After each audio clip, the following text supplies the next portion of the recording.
As the president prepares for his big parade this weekend, a celebration of American military might. This morning, President Trump is doubling down on his use of the armed forces to quell civilian protests. President Trump overnight defending his unprecedented show of force in Los Angeles, making it clear that the 4,000 National Guardsmen and 700 Marines aren't going anywhere. It can only go right by having the military. It de-escalates. I mean, that was the only way. These people are agitators, they're troublemakers. But ABC has witnessed many of the protesters self-policing, keeping others in check. Despite objections from the governor, who says he doesn't need the federal presence and doesn't want them there, the president adamant they're needed to stop what he calls an invasion, speaking to troops at Fort Bragg. They're stopping an invasion just like you'd stop an invasion. There are now more U.S. troops in Los Angeles than in Iraq and Syria.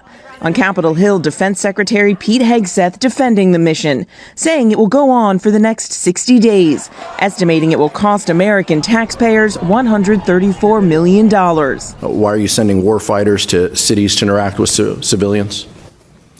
Every American citizen deserves to live in a community that's safe, and ICE agents need to be able to do their job. Democrats say the president is making matters worse. The president's decision to call the National Guard troops to Los Angeles was premature, and the decision to deploy active duty Marines as well is downright escalatory. All this as this morning tanks are rolling towards Washington ahead of the president's military parade this weekend. Trump with this warning to anyone who might show up to protest. If there's any protester wants to come out, they will be met with very big force. Trump not differentiating between violent and peaceful protesters.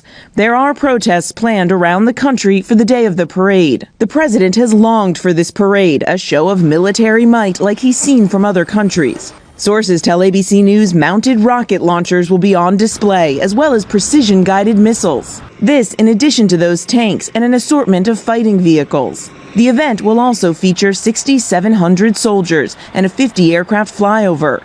The total cost to taxpayers up to $45 million. And the parade, which is intended to celebrate the 250th anniversary of the Army, just so happens to also fall on President Trump's 79th birthday. George. And Mary, on another front, Elon Musk looking to make peace with President Trump? It appears that way, George. Elon Musk this morning is expressing some remorse, posting, quote, "I regret some of my posts about President Trump last week. They went too far," though he doesn't say which posts he feels went too far. Musk, of course, spent a lot of last week ripping into the president over his budget bill, his tariffs, even suggesting impeachment and leveling that deeply personal attack, accusing the president of being involved in the Epstein files. But, George, I think it's safe to say that after the implosion we saw last week, it's going to take a lot more than one post to repair this relationship.